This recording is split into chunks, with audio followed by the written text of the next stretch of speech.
Depending on when you started playing golf, you may or may not have some perspective on old school versus new school. And that's exactly what I want to talk about in today's Sundays at 3 with GTD. Let's get started.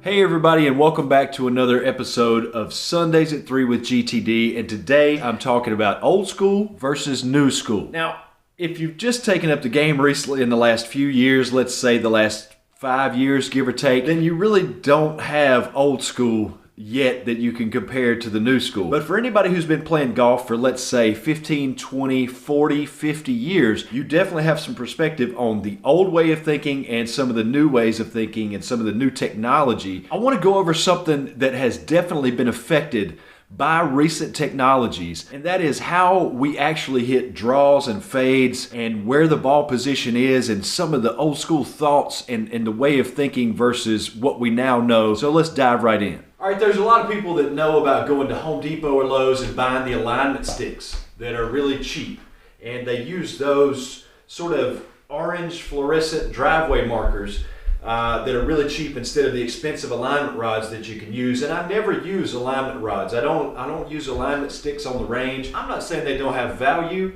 but I just don't own those and I've never used them. Maybe that's why I'm not on the PGA Tour right now. But another item that you can get at Lowe's or Home Depot is a Drywall Tsquare.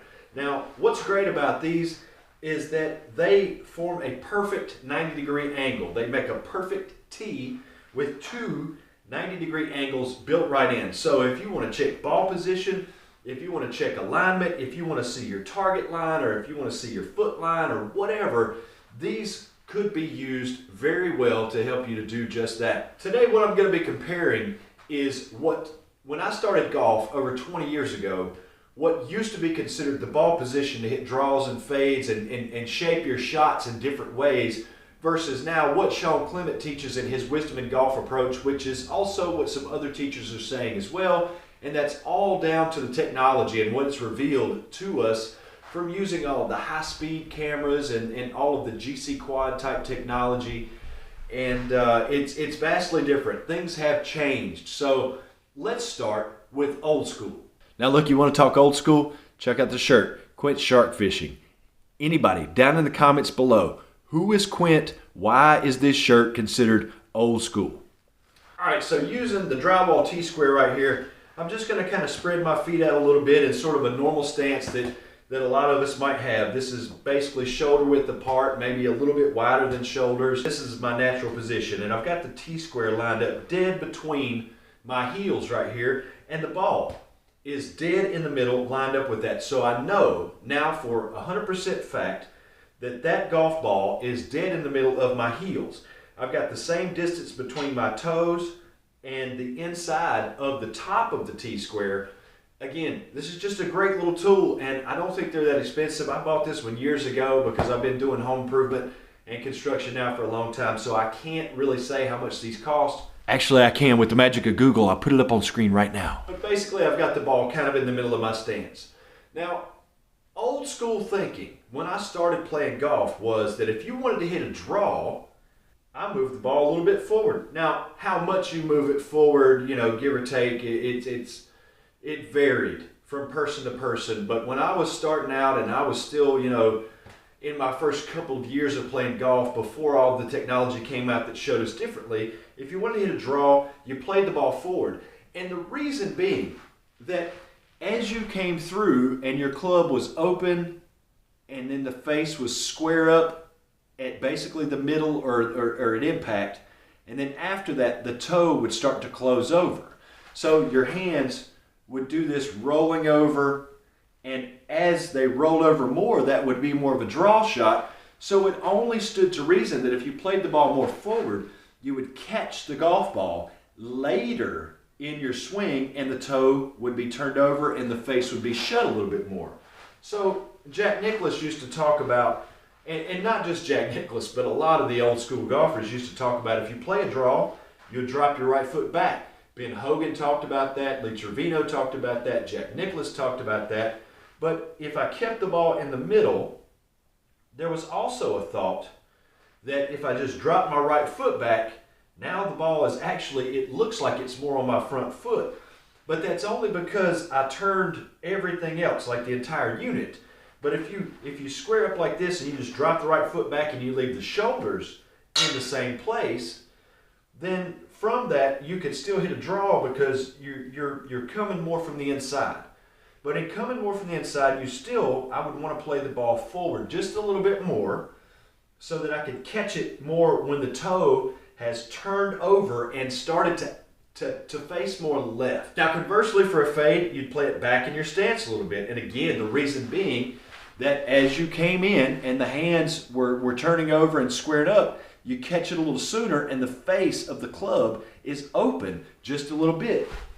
Now once again, you can go back and take your stance, and instead of dropping your right foot back for a draw, you drop your left foot back for the fade and then play it in the back. That lifts you a little bit outside the end with an open club face, so the ball would start left and then fade gently back to the right. Now I played with this for several years. This was the mentality. This was sort of how you played those shots. That was the frame of reference that you had to create your shot shapes for your draws and your fades. That was the old school way of thinking. And you got to ask yourself, if it's not that way now, then how is it that Jack and Arnie and Lee and all these greats of the game, how is it that they were able to play draws and fades on command and command the ball so well from those different positions? Especially when you compare it to the new school way of thinking. Let's go over what new school is now. Now with TrackMan and GC Quad and all of the slow motion photography that we have now, and all of the force plates where your foot pressure, you can measure your weight shifts and see patterns. All of this tech now that they plug into people, they know that things are different than once perceived. And when I first started watching Sean Clement a few years back, it was probably 3 years ago, when I first started watching him, I saw one of his videos on ball position and how it affected your shot shape, how it affected your flight, how it affected right to left to right, draws and fades, highs and lows, all of that stuff. And it blew my mind because it was completely the opposite of everything I had ever understood about how to hit a draw or fade.